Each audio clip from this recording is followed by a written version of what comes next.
জাহান্নামের আগুন অন্তরে জ্বলে। জাহান্নামের আগুন কখনো কাঠ, কয়লা, কাপড় চোপড়, বাড়ি ঘর, আসবাবপত্র পুরায় না। জাহান্নামের আগুনে ধোঁয়া নাই, কিন্তু তাপ আছে ভয়ঙ্কর। জাহান্নামের আগুন কখনো আগ্নেয়গিরির আগুন না। জাহান্নামের আগুন কখনোই কাঠ কয়লা পোড়ানো আগুন নয়।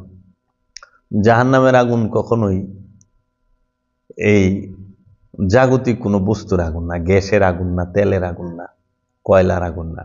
জাহান্নামের আগুন হইল কামনা বাসনা তথা রিপুর আগুন। ষড়রিপুর যে ধোঁয়াবিহীন ধূম্রবিহীন অগ্নি, ষড়রিপু নামক যে ধূম্রবিহীন অগ্নি, সেই অগ্নি অন্তরে জ্বলে। যার অন্তরে যত বেশি ধূম্রবিহীন অগ্নি জ্বলে, সে তত বড় জাহান্নাম, সে তত জাহান্নামের আগুনে জ্বলতেছে। বুঝেছেন?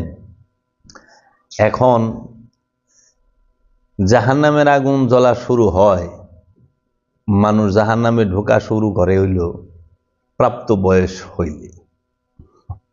বুঝছেন? আর কবরের আযাবে মানুষ কইলে নবজাতকও ঢুকে। নবজাতকের লেগে জাহান্নামের আগুন না, কবরের আযাব আছে। এখন যারা নাকি জাহান্নামের আগুন, জাহান্নামের আযাব এবং কবরের আযাব ত্যাগ করছে, তারা ইসলামের যে মূল দর্শন সেটাকে গোপন করছে। এর জন্য বাবা, আপনার কর্মের মাধ্যমে জাহান্নামের কর্মফল থেকে জাহান্নামের আগুনে পড়তে হয়, কর্মফল থেকে কবরের আযাব ভোগ করতে হয়। আর কর্মটা করে এই দেহ, মন, প্রাণ, এই তিনের কি নেতা, কর্তা, ইলা। ইলা মানে কি? নেতা, কর্তা, অধিকারী। তো নেতাকে মন, মানে অধিকারীকে মন, নেতাকে এই আপনার কিছু ইন্দ্রিয় আছে, চোখ, কান, নাক, মুখ, এরা। কর্তাকে হাত, পা, প্রস্রাবের রাস্তা, পায়খানার রাস্তা, এরা। মনের ইচ্ছায় এই পঞ্চ ইন্দ্রিয় যে আছে নেতা নামক, তাদের দ্বারা হুকুম হইল হাত, পা, প্রস্রাবের রাস্তা, পায়খানার রাস্তা, ত্বক, এই পাঁচটা মিলা করলো।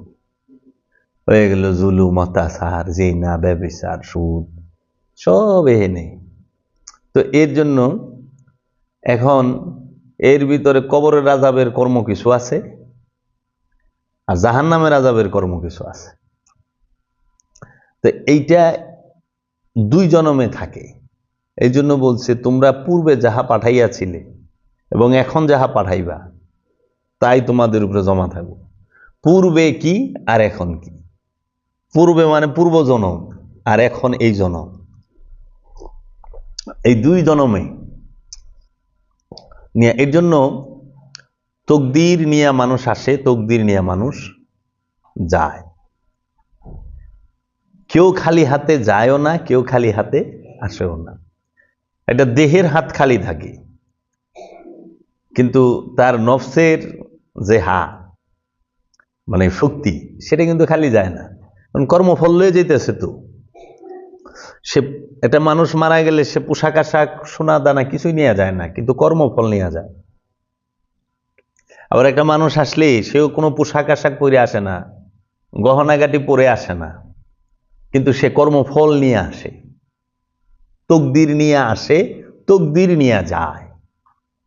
যারা বলে যে ভাই আসছেন খালি হাতে, আইছেন খালি হাতে যাইবেন, এত খাম খাম করেন, হ্যাঁ, ওটা সে দেহের হাতের কথা বলতেছে, কিন্তু তার কামনা বাসনা শূন্য করে সে যাইতেও পারে নাই, কামনা বাসনা শূন্য করে সে আসতেও পারে নাই। কামনা বাসনা শূন্য হইয়া যে আসে, তিনি নবী, ওলি, রসুল। আর কামনা বাসনা শূন্য করে যে যাইতে পারে, সে মুমিন, মুত্তাকি, মুহসিনিন, সাবিরিন, ওলি আল্লাহ। বুঝছেন? এর জন্য কামনা মুক্ত, বাসনা মুক্ত হয়ে যাইতেই হবে।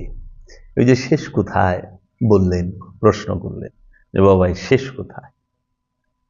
এই শেষ হইল যে কামনা শূন্য হওয়া। এখন কোনটা কামনা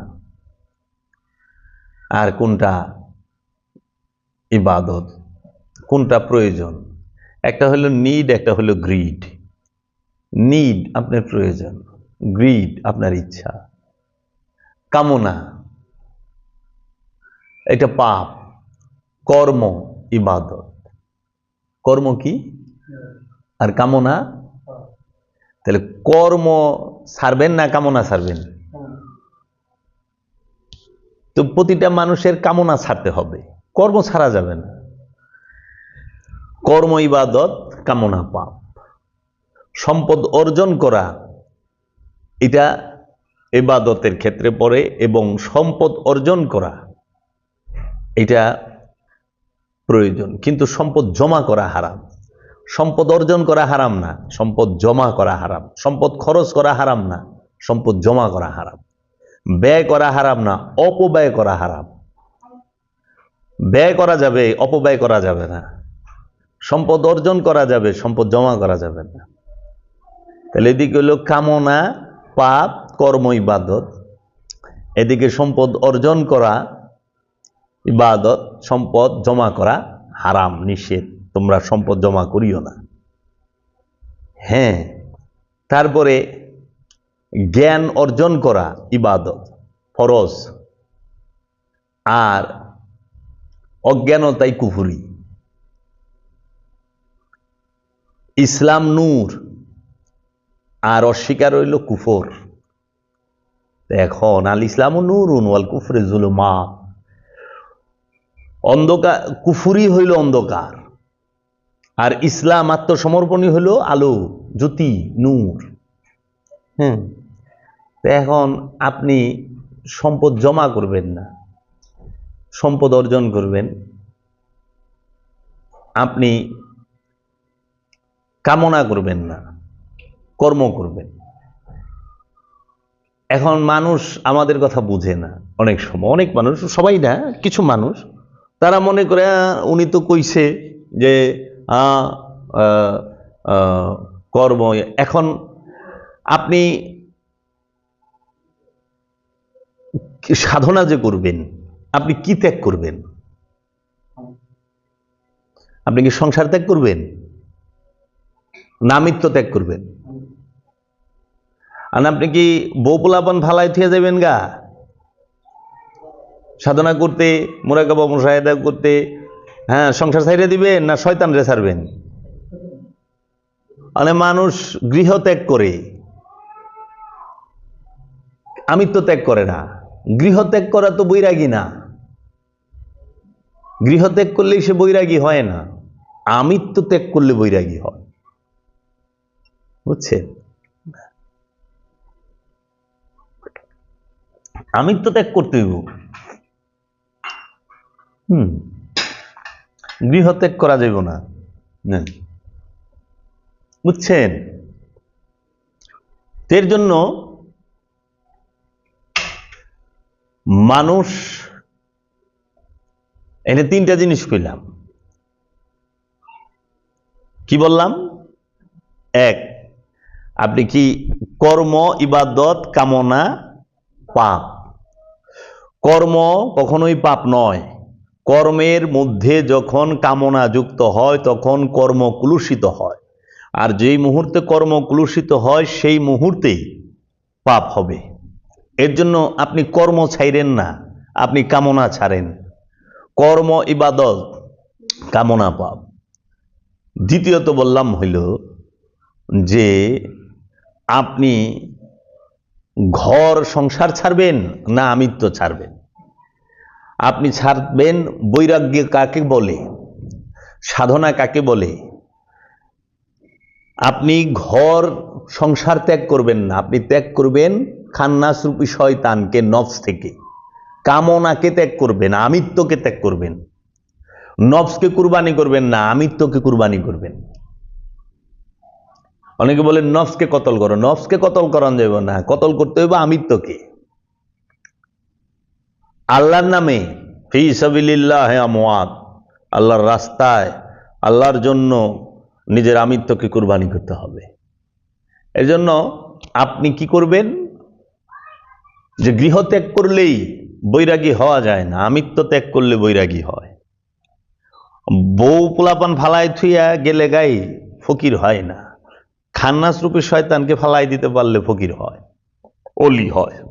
আরেকটা বললাম হইল যে সম্পদ অর্জন করবেন, ব্যবসা করবেন, চাকরি করবেন, কর্ম করবেন, সম্পদ অর্জন করবেন, কিন্তু সম্পদ জমা করবেন না।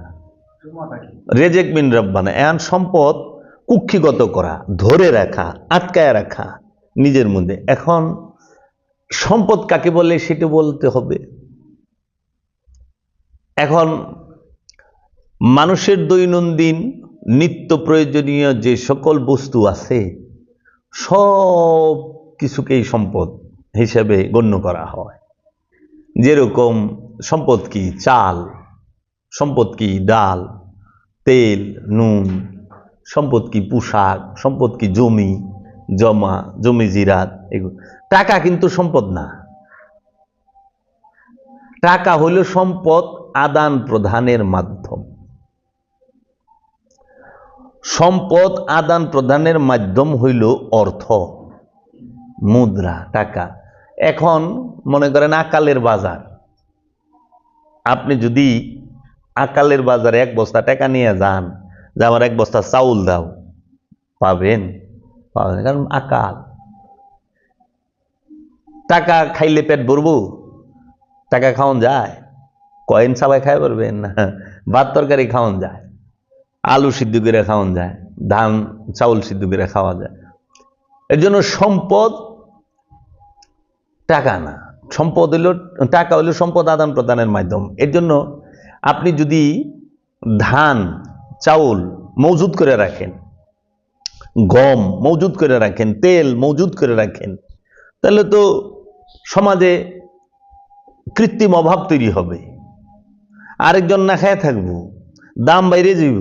দাম বাইরে গেলে পরে আপনি ওই ব্যক্তিকে, আরেকজনে খাবার যখনই তার ক্রয় ক্ষমতার বাইরে চলে যাব, তখনই সে 1 কেজি খাইতো, ওইটার আধা কেজি করব। এখন 1 কেজি দাম আধা কেজি কিনা লাগে, কিন্তু তার আধা কেজি খাইলে তার ক্ষুধার নিবারণ হচ্ছে না। এখন আধা কেজি কেনারও সমর্থ নাই, সে 1 পাও কিনবো, তার ক্ষুধা নিবারণ। তাহলে আপনি তার উপরে জুলুম করতেছেন কেন? আপনার একটু মুনাফার জন্য, কিছু সম্পদ বাড়ানোর জন্য। এর জন্য ইসলাম এত সুন্দর দর্শন দিছে। এরা বলে কোরআনের আইন দিয়ে ক্ষমতা চালাইব, ওরা কোরআন বুঝে? ইসলাম এত সুন্দর দিছে। ইসলাম বলছে আরাইতাল্লাযী ইউকাযযিবু বিদ্দীন ফাযালিকাল্লাযী আদউল ইয়াতীম। আরাইতাল্লাযী ইউকাযযিবু বিদ্দীন ফাযালিকাল্লাযী ইয়াদউল ইয়াতীম। আপনি কি সেই ব্যক্তিকে দেখেছেন যে দিন থেকে সর্বপ্রথম বাদ? কে সে? যে এতিমের হক মেরে খায়। ওয়াইলুল লিকুল্লি হুমাযাতিল লুমাযাত আল্লাযী জামআ মালান ওয়া আদ্দাদা ইয়াহসাবু আন্না মালাহু আখলাদা। বলতাছে না যে যাহারা সম্পদ গুনিয়া বাছিয়া রাখে তাহারাই এই সমাজের ভিতরে সমস্যা ক্রিয়েট করে। সম্পদ গুনিয়া বাছিয়া রাখা, এই সমস্ত সমাজের ভিতরে অপরাধগুলো হয় সম্পদ জমাকে কেন্দ্র করে। ইসলাম বলছে সম্পদ জমা করাই হারাম। তার মানে সকল প্রকার পাপ, মানে 90% পাপ এই এক বাণীতে শেষ। সুদ খায় কেন মানুষ? সম্পদ জমা করার জন্য। ঘুষ খায় কেন মানুষ? সম্পদ জমা করার জন্য। অন্যের হক মাইরা খায় কেন মানুষ? সম্পদ জমা করার জন্য। অন্যের জায়গা জিরাত দখল করে কেন মানুষ? সম্পদ জমা করার জন্য। চুরি করে কেন মানুষ? সম্পদের জন্য। ডাকাইতি করে কেন মানুষ? সম্পদের জন্য। ছিনতাই করে কেন মানুষ? সম্পদের জন্য। লুটতরাজ করে কেন মানুষ? সম্পদের জন্য। উচ্ছেদ করে কেন মানুষ? সম্পদকে কেন্দ্র করে। তাই ইসলাম বলছে ইসলামে সম্পদ জমা করাই হারাম। তার মানে অটোমেটিক ভাবে ইসলামের মধ্যে যারা প্রবেশ করে, মুসলমান যারা, তাহারা 90% পাপকর্ম থেকে অটোমেটিক সরে যেতেছে। সম্পদ জমাই করা যাবে না, 3 দিনের খাবার মজুদ করা যাবে না। আল্লাহ হাদিস রাসূল বলে রাখছে 3 দিনের খাবার। এর জন্য সুফি যে হয় সে কি করে, সবাই রে খাওয়ায়, যদি খাওয়ানোর পরে বাসে এটা রাস্তার মোড়ে সেটা নিয়ে যায়, রাস্তার মধ্যে মুসাফিরদের মধ্যে বিলি করে দেয়, বাজারে নিয়ে যায় বিলি করে দেয়, ফ্রি খাওয়াও, তাকসিম করো, বাইটা দাও, তাকসিম করো, বন্টন করো। ইসলাম এত সুন্দর। এই ইসলামের একটা জিনিস যদি মানে, যে সম্পদ জমা করা, এই পৃথিবীতে সমস্ত যুদ্ধ ঝুট ঝামেলা যা কিছু আছে সব সম্পদকে কেন্দ্র করে। এই যারা নাকি এখন সভ্য বলে নিজেদেরকে দাবি করতেছে, যারা অস্ত্র বানাচ্ছে, যারা অস্ত্র বিক্রি করতেছে, বিভিন্ন দেশের উপরে আগ্রাসী, বিভিন্ন দেশকে তারা জিম্মি করতেছে, অপবাদ দিয়া ওই দেশে যায় ওই দেশের সম্পদ লুট করে নিচ্ছে ক্ষমতার বলে, তারা কি করতেছে?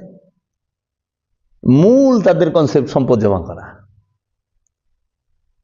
তাদের মূল নীতি সম্পদ জমা করা। আর আল্লাহ রসুল রহমত লিল আলামিন সরকার দু আলম সাহেবে মেরাজ মোহাম্মদ সাল্লাল্লাহু আলাইহি ওয়াসাল্লাম, আল্লাহর হাবিব বলেছেন, হে মুসলমানেরা, তোমরা সম্পদ জমা করো না। আল্লাহ রসুল বলছেন, হে মুসলমানেরা, বিপদে পথভ্রষ্ট, জীবনে বিপথগামী হবে না, পথভ্রষ্ট হবে না, যদি 2টা জিনিসকে আঁকড়ায় ধরে রাখতে পারো। একটা কেতাব আল্লাহি, আর একটা হচ্ছে ওয়া ইত্রাদাহি, একটা আল্লাহর কেতাব আর একটা আমার বংশ, রসুলের বংশকে, নবীর বংশকে আর আল্লাহর কেতাবকে যদি কেউ আঁকড়ায় ধরে রাখতে পারে, বিপথগামী, পথভ্রষ্ট হবে না। আমাদের সম্পদের, আমাদের শক্তির কমতি থাকবে না আমরা যদি এই বাণীগুলো মানি। এর জন্য বাবা, আমরা কি ছাড়ব, কি থেকে বিরত থাকব, আর কি করব কি করব না, কি করা যাবে কি করা যাবে না, সেটা তো স্পষ্ট বইলা দিছে। সেটা আমরা বলি না। আমাদের সমাজে ছাড়তে হবে, অন্যের হক মারা যাবে না, এইটার কথা কেউ বলে না। সুদ খাওয়া যাবে না, এইটার কথা বলে না। বলে কি, চলেন স্বর্গে যাই, চলেন জান্নাতে যাই, জান্নাতে যেতে হবে, জান্নাতে যেতে হবে। কারণ জান্নাতে যাইবার চুরেও চায়, চুরে তো চুরি ছাড়বার চায় না। আর চুরের যদি এই চোর চুরি ছাড়, তখন মৌলবী সাহেবের অবস্থা টাইট। আবার হ্যাঁ চুরি করে, খারাপ করে না, উনি যে তুলসী পাতা দোয়া তা না। এর জন্য ওই জান্নাতে যাই, কারণ ইমাম সাহেবও যাইবার চায়, চুরেও যাইবার চায়, মুসল্লিও যাইবার চায়, ডাকাইতেও জান্নাতে যাইবার চায়, সবাই জান্নাতে যাইব গা। এর জন্য এরা সস্তা ওয়াজটা করে, কিন্তু এই কথা বলে না অন্যায়ভাবে কারো বাড়িতে আগুন দেওয়া, কারো সম্পদ দখল করা, কাউকে আঘাত করা, অন্যায়ভাবে কাউকে প্রহার করা, কাউকে হত্যা করা। কোরআনে বলছে, যদি কেউ অন্যায়ভাবে একটি নফসকে হত্যা করলো, সে যেন সমগ্র মানব জাতিকে হত্যা করলো। আবার এই কোরআনে ওই আয়াতটি শেষে বলছে, যদি কেউ কোনো নফসকে কতল হইতে রক্ষা করলো, সে যেন মানব জাতিটাকেই রক্ষা করলো। আপনি অন্যায়ভাবে হাজার হাজার শত শত মানুষ মারতেছেন, হিসাব দিবেন না? হিসাব তো দেওয়া লাগবে। তাই আপনার উত্তর থেকে, আপনার প্রশ্ন থেকে আরো বেশি উত্তর আমি দিছি। যে 4টা জিনিস আমি বললাম, কি আপনি কি ছাড়বেন, আপনি কি কামনা ছাড়বেন না কর্ম ছাড়বেন, এটা আপনার স্পষ্ট হইতে হবে। আপনি কি সম্পদ অর্জন করা ছাড়বেন না সম্পদ জমা করা ছাড়বেন, কোনটা ছাড়বেন? আচ্ছা, তাহলে আপনি ছাড়বেন কামনা, এবার কর্ম ছাড়বেন না, কর্ম ইবাদত, কামনা পাপ। আপনি সম্পদ জমা করা ছাড়বেন, সম্পদ অর্জন করা ছাড়বেন না।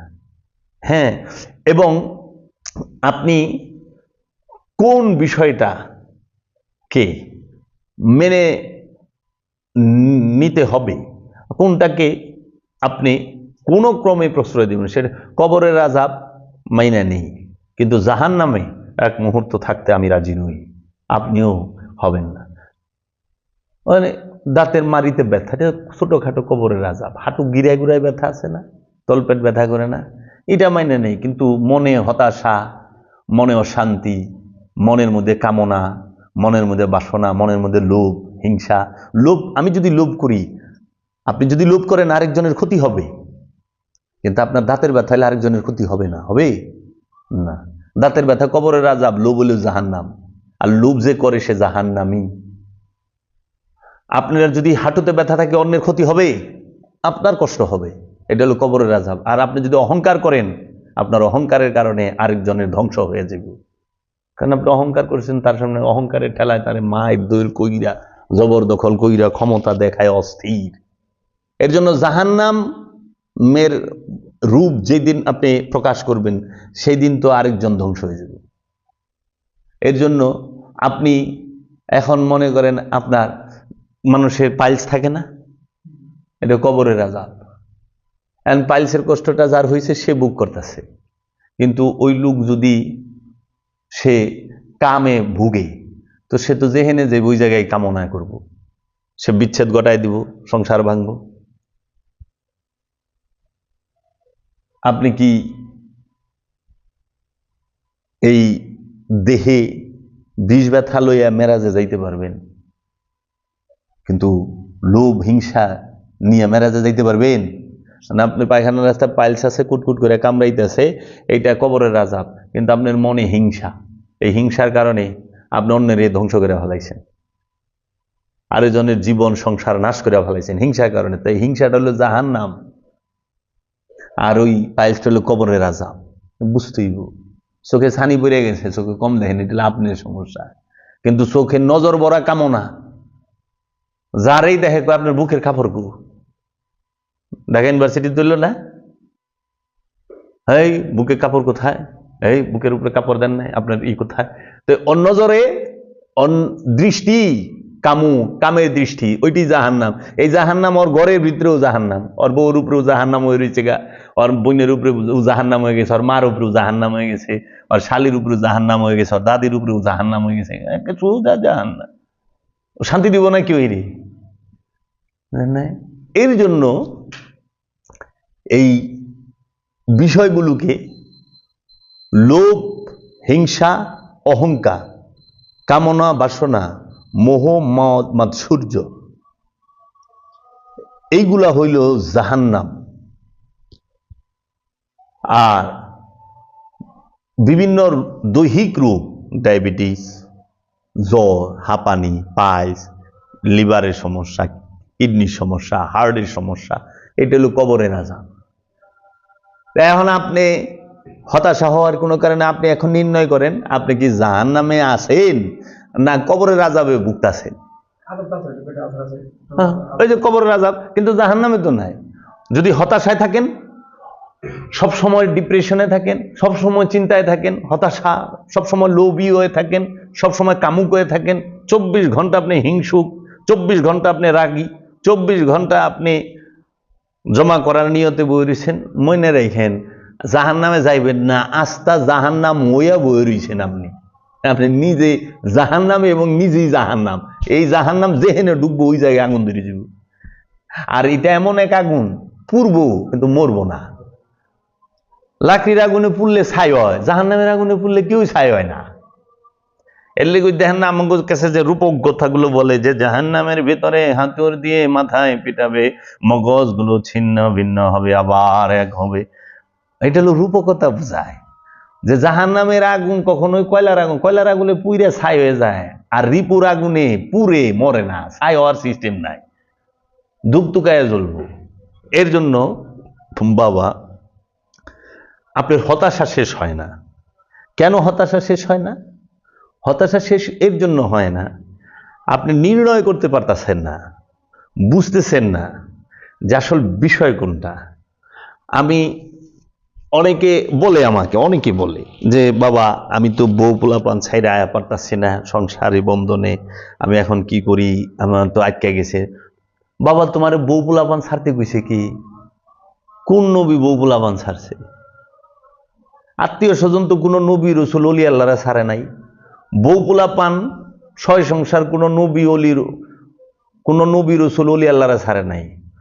বরঞ্চ উল্টা হয়েছে কি, আত্মীয় স্বজনরা নবীকে বাইর করে দিছে, নবীর কাছে যায় নাই।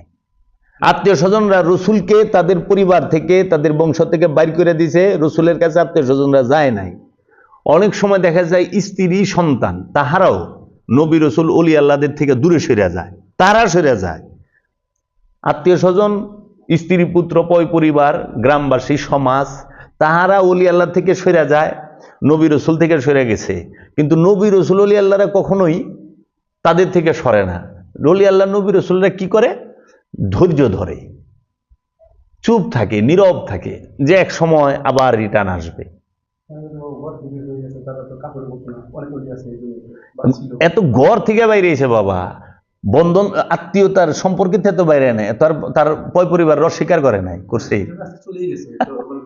হ্যাঁ গুরু, আমি না, আমার বাচ্চা তো কাপড় পরে না, মাসুম। আপনি 3 বছরের 2 বছরের 1.5 বছরের বাচ্চাটা কাপড় পরে, অনেক সময় ল্যাংটা ঘুরে না, তো ও কি আপনার থেকে সরে গেছে? ও তো সরে যায় না, ও অনেক সময় ঘুরবার লেগে বাইরেও যায়। তবে এখানে আমি একটা কথা বলি, যে কথা বললেন যে সম্পদ জমাবে সরাসরি জানবেন আল্লাহ বলছেন, এবং এটা কথা হলো, আমি যে একটা ঘর করলাম, আমি একটা পরিবার করছি এক্সাম্পল, এটা হচ্ছে আমার একটা করে হয়, আর একটা করে আশা করে আমি আরো খাটতেছি, কাজ করে ব্যবসা করতেছি, এটাই প্রবলেম। না, বিষয় হইল বাবা, একটা হলো নিড, আমি প্রথমেই বললাম প্রয়োজন, আরেকটা হলো গ্রিড, ইচ্ছা। আপনার 2টা ঘর লাগবে, আপনি 5 জন পোলা পান, আপনার 2টা 5তলা বাড়ি লাগবে, অথবা আপনার 2টা 3টা টিনের ঘর লাগবে, এটা তো আপনার প্রয়োজন। একটা গাড়ি লাগবে, 2টা গাড়ি লাগবে, প্রয়োজন। পাপ কোনটা? পাপ হইল যেটা আপনি বুঝেন সেটা না, এটার কথাটা হবে সার্বজনীন, সবার জন্য। মানে এক একজনের জীবন চলাফেরার মান এক এক রকম, এক এক দেশের মানুষের এক এক রকম। বাংলাদেশের মানুষের মাথা পিছু আয় $50 যদি ধরেন, আমেরিকার মানুষের মাথা পিছু আয় তো $300-500 আছে, তাই না? মানে এটা কথার কথা। তাহলে এই যে বিষয়, আপনার যেটা লিমিট ক্রস করছে, যেরকম অনেক আছে 400-500 পাখি জমি ধরে রাখছে, এই গ্রামে বসবাস করে, একটা গ্রামে কিংবা একটা ইউনিয়নে সে আছে, তার 500 বিঘা জমি, তো যেই দিক দিয়েই যান ওনার জমির উপর যাইতে হয়, ওই 500 বিঘা তো সে ধরে রাখছে, অনেক ওইটা দিয়েই সে অন্যের উপরে কর্তৃত্ব খাটাইব। তা সে কি করব? অন্যের নিজের গোলাম বানানোর চেষ্টা করব। আয় আমার কথা মতো চলবে, আমার কথা শুনবি, যদি না শুনস তোরা আমার জমির উপর যাইবারও দিব না, এই জমি চাষবাদও করবার দিব না। বাস, আপনার আন্ডারে এই যে আস্তে আস্তে আপনি জুলুম শুরু করবেন আপনার ইচ্ছা মতো। আপনি ওরে জমি দিলেন, এক পাখিতে 20 মণ ধান হয়, আপনি কি করলেন? ওর থেকে 15 মণ লয়ে গেলেন, 5 মণ ওরে দিলেন, এটা অত্যাচার হইল না? খাটায় খোটায়। তো এই যে এতটা, কিন্তু আপনি 2-4 পাখি 5 পাখি জমি আপনি রাখছেন, ফসল করে খান, শুধু তো একা খান না, অনেক 100 মণ ধান হয়েছে 5 পাখি জমিতে, আপনি বছরের লেগে 40 মণ রাখলেন, 60 মণ বিক্রি করলেন, মানে বিক্রির যে টাকা সেটা তো আপনার কাছে, কিন্তু ওইটাও তো সেবা। আপনি ওইটা করছেন দেখে আরেকজনে খাওয়াইবার একটু সস্তায় পাইল, এটা কিন্তু ইবাদত। এবং আপনার ওই টাকাটা বড় না, সেবাটা বড়। যে আপনি মানুষকে 1 মণ ধান বিক্রি করছেন 1000 টাকা, কিন্তু 1 মণ ধান সে যে খাইয়া বাঁচলো, এটার অনেক বড় ইবাদত। আর আপনি তো শুয়েও থাকা পারতেন, দূর খেত খোলা কি করবে, এত কষ্ট, অত লাভ নাই, করুম না। কিন্তু রেজেক্ট আসবে কোথা থেকে যদি এটা না করে? আপনার রেজেক্ট, মানুষের রেজেক্ট আপনার মধ্যে বই রয়েছে। আপনি এইভাবে চিন্তা করেন না কেন যে আমি মানুষকে সেবা করুন? যেরকম আপনি একটা লাউয়ের ক্ষেত করলেন, মানে আপনি নয়ন থেকে 2টা লাউ খাইবেন, কিন্তু লাউ তো আপনার জাংলায় ধরছে 200, তা আপনি এটা বাজারে নিলে ওই 30 টাকার লাউটা 20 টাকায় পাইব মানুষ, আপনারও 2টা পয়সা হইল এবং সৃষ্টির সেবা হইল, জমিটাও আবাদি রইল, জঙ্গল হইল না। তো এইভাবে চিন্তাটা করেন। এর জন্য আপনি কখনোই এটা ভাইবেন না যে কামনা। এখন যার 100 বাড়ি আছে 2টা, এটা তার প্রয়োজন, কিন্তু যখন সে বাড়ি করব 50টা, তখন তো সেটা তার আশা আকাঙ্ক্ষা, ওই সময় হইল তার জবাবদিহিতা। 2 বাড়িতে তো জবাবদিহিতা না, 1 বাড়িতে তো এটা তো প্রয়োজন। এর জন্য রাইট, এর জন্য আপনি অবশ্যই কোনো ক্রমে ভিক্ষা করা যাবে না, কোনো ক্রমে ঋণ করা যাবে না। হকুলে বাদ, এই যে মোনাজাতে ওগুলি কইলাম যে আল্লাহ, যারা হকুলে বাদের মধ্যে আছে, মানে অন্যের কাছে ঋণ আছে, এই মুহূর্তে যদি মরে যায় আমার এই ঋণ দিবে কে? আর সে যদি আমার ক্ষমা না করে, আমি জন্মচক্রের ফেরে পড়ব, তাও মহাশাস্তির ফেরে পড়ে। মাওলা গো, হাকুলে বাদ থাকতে ঋণ থাকতে আমার মরণ দিও না। তাহলে এই যে এইভাবে আপনি করে দেখেন, আপনার মন শান্ত হবে। আর অনেকে আছেন অনেক সময় করে যে স্বামী স্ত্রীর বিষয়ে থাকে, যে স্বামী স্ত্রী মানে পীরের কাছে মুরিদ এসে পীরে কইছে, আরে দুনিয়া সার সাধনা সার, এগুলা সার, সাধনা কর। এখানে কি করে প্রথমেই যায় একটা ভুল চিন্তা করে। কি, আমার কাছে এইটা আসে অনেকের, যে স্বামীর থেকে স্ত্রী একটু দূরত্ব বজায় রাখে, সাধু হয়ে জায়গা, আবার স্ত্রী থেকে স্বামীও দূরে জায়গা। এইটা হইল সবচেয়ে বড় বুকামি এবং ভুল চিন্তা। স্ত্রী স্বামীর পোশাক, স্বামী স্ত্রীর পোশাক, স্বামী স্ত্রীর অর্ধাঙ্গ, স্ত্রী স্বামীর অর্ধাঙ্গিনী। দুইজন দুইজনের সুখ দুঃখের, জীবনের সুখ দুঃখ বাটাবাটি করে নেওয়ার লাইফ পার্টনার। এই জীবনে সংসারে যত ঝড়িঝাপটা আসুক, স্বামী স্ত্রী মিলে এই দুইটাকে আমরা কাটায়া উঠবো, মোকাবেলা করব। তো অনেকে স্ত্রী থেকে দূরে চলে যায়, স্ত্রীর সাথে মেলামেশা করে না। অনেক স্ত্রী আছে স্বামী থেকে দূরে না, এটা ভুল ধারণা। এটা কখনো বলেন, বলছে তুমি কামনা ছাড়ো। হ্যাঁ, যেরকম কেউ আছে যে কামনার তাড়নায় সে অধিক মেলামেশা করার আগ্রহে লিপ্ত থাকে, মানে মাত্রা অতিরিক্ত, সবসময় সেই চিন্তা। আবার কেউ আছে যে না, সংসার উন্নয়নের জন্য, সুন্দর রাখার জন্য, বাচ্চা কাচ্চা জন্ম দেবার জন্য মেলামেশা করে। সেটা তো সাধক সবসময় সব জিনিসেই সে নিজেকে নিয়ন্ত্রণে রাখে এবং সব জিনিসে সে সংযত থাকে, সিয়ামে থাকে। সিয়াম মানে বিরত থাকা। কি থেকে বিরত থাকবেন? কোন বিষয় থেকে বিরত থাকলে সিয়াম হয়? ভাত না খাইলে কি সিয়াম হয়? পানি না খাইলে কি সিয়াম হয়? ভাত, পানি, মাছ, মাংস, সবজি না খাইলে কি সিয়াম হয়? নাকি কাম, ক্রোধ, লোভ, হিংসা, অহংকার থেকে বিরত থাকলে সিয়াম হয়? কোনটাই সিয়াম হয়? রোজা হয় ক্রোধ থেকে দূরে থাকলে, বিরত থাকলে, কাম থেকে বিরত থাকলে, অহংকার থেকে বিরত থাকলে, মোহ থেকে বিরত থাকলে, কামনা বাসনা, মদ মাৎসর্য থেকে বিরত থাকলে, রিপু থেকে বিরত থাকলে হয় সিয়াম।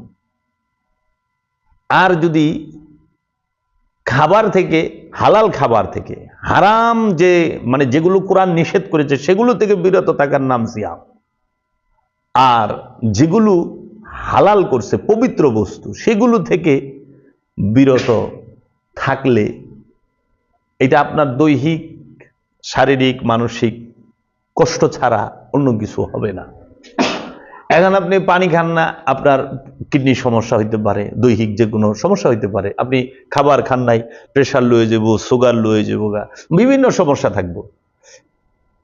আর এটা হলে আপনার সমস্যা হবে। আর আপনি যদি ঘুষ খান, আপনারও ক্ষতি হবে, যার থেকে খাইছেন তারও ক্ষতি হবে, রাষ্ট্রেরও ক্ষতি হবে। আপনি যদি সুদ খান, যার থেকে খাইছেন তারও ক্ষতি হবে, আপনার নিজেরও ক্ষতি হবে। এজন্য আপনি বিরত থাকবেন ঘুষ খাওয়া থেকে, সুদ খাওয়া থেকে, অন্যের হক মাইরা খাওয়া থেকে, আপনি আপনার বইনের হক মাইরা খাওয়া থেকে, স্ত্রীর হক মাইরা খাওয়া থেকে আপনি বিরত থাকবেন। আপনি বিরত থাকবেন এতিমের হক মাইরা খাওয়া থেকে। এই সমস্ত সকল বিষয়গুলো থেকে বিরত থাকার নাম সিয়াম। আপনি কি করলেন? পীরের কাছে মুড়ি দেওয়ার পরে প্রথমেই বাবা কইছে, হ্যাঁ রিপু থেকে বিরত থাকো, তাহলে মিলা। আরে বাবা, বিষয়টা কেন বুঝেন না? যে অন্যের সম্পদ, অন্যের নারী করিও না হরণ, যতবার করিবে হরণ ততবার হইবে জনম। এর থেকে বিরত থাকেন। কিন্তু আপনি ঘুষ খাচ্ছেন কিন্তু ভাত খাচ্ছেন না। রোজার দিনে অফিসাররা ঘুষ খায় না, কিন্তু ভাত পানি খায় না। আল্লাহকে অনেক দৌড়ায়, একটু ভাত পানি মাগরিবের আজানের আগে খাবে না, কিন্তু ঘুষ না দিলে যে ঘুষ দিব না হের ফাইলি বন্ধ, কাম হবে। আচ্ছা, আল্লাহ কইছে যে তুমি হারাম খায় না, এ হারাম খায় কিন্তু হালালটা খায় না। ভাত পানি তো হালাল, পবিত্র বস্তুকে হালাল করে দেন, অপবিত্র বস্তুকে হারাম করে না। ঘুষ খায়, ভাত খায় না, পানি খায় না। আপনি যাই দেখবেন সম্পদ মজুদ করে খায়, তেল মজুদ করছে রোজার মাসে, ছোলা মজুদ করছে, ডাইল মজুদ করছে, সব মজুদ করে, কিন্তু সে পানি খায় না, মজুদ করে খায়। বড় বড় আড়তদার যারা কারবারি, বড় বড় ডিলার, সবাই মজুদ করে, অধিকাংশ মজুদ করে, কিন্তু তারা রোজা রাখছে। এক রোজাটা দেখলে না ফেরেশতা তো আশ্চর্য হয়ে যায়, ভয়ঙ্কর রোজাদার। আমরা তো আশ্চর্য, এটা আবার কেমন রোজা, ভয়ঙ্কর রোজা। হ্যাঁ, তো কাছেই বাবা এই বিষয়গুলো যে পর্যন্ত মানুষ স্বচ্ছ ধারণা না আসবে, কি করব কি করব না, কোন বিষয় থেকে বিরত থাকবো আর কোন বিষয়কে আঁকড়াইয়া ধরবো, সেটা যে তুই না বুঝবে, আরবি পড়লে কোনোদিন পাপ থেকে বিরত থাকতে পারবেন না। যদি আপনি কোরআনকে এবং রসুলকে আঁকড়ায়া না ধরেন, রসুল আলে রসুলকে আঁকড়াইয়া ধরতে হবে, কেতাবকে আঁকড়াইয়া ধরতে হবে, আল্লাহর দড়িকে আঁকড়াইয়া ধরতে হবে, তখন আপনি পথ পাবেন। আর নাহলে আপনি সুন্দর ইংরেজি পড়তে পারেন, খুব সুন্দর একদম সহি শুদ্ধ আরবি পড়তে পারেন, খুব সুন্দর সহি শুদ্ধ কলকাতার বাবুদের মতো কথা বলতে পারেন, দাদা খেয়েছেন, আসবেন না যাবেন, খেয়ে এসেছেন না গিয়ে খাবেন, দাদা বলে কি মেহমান আইছি, কি সুন্দর ভাষা, দাদা কি খেয়ে এসেছেন না গিয়ে খাবেন, তার মানে কি খায় আইছেন আর কি গিয়ে খাবেন, একটু হইল না। আমরা এইভাবে সুন্দরভাবে আসছো, বসছো, দিচ্ছ, খাচ্ছ, নিচ্ছ, চলছ, এইটা বলা সহজ, কিন্তু ঘুষ, সুদ, অহংকার, ক্রোধ, লোভ, হিংসা, এগুলো থেকে বিরত থাকা বড় কঠিন। এই বিষয়গুলো গুরু শেখায়। এর জন্য হতাশা, যখনই আপনার ভিতরে হতাশা কাজ করবো, আপনি মনে করেন জাহান্নামে আপনি আছেন, যাইবেন না, কারণ হতাশাটাই জাহান্নাম। या मोहम्मद रोज अजल से, या मोहम्मद रोज अजल से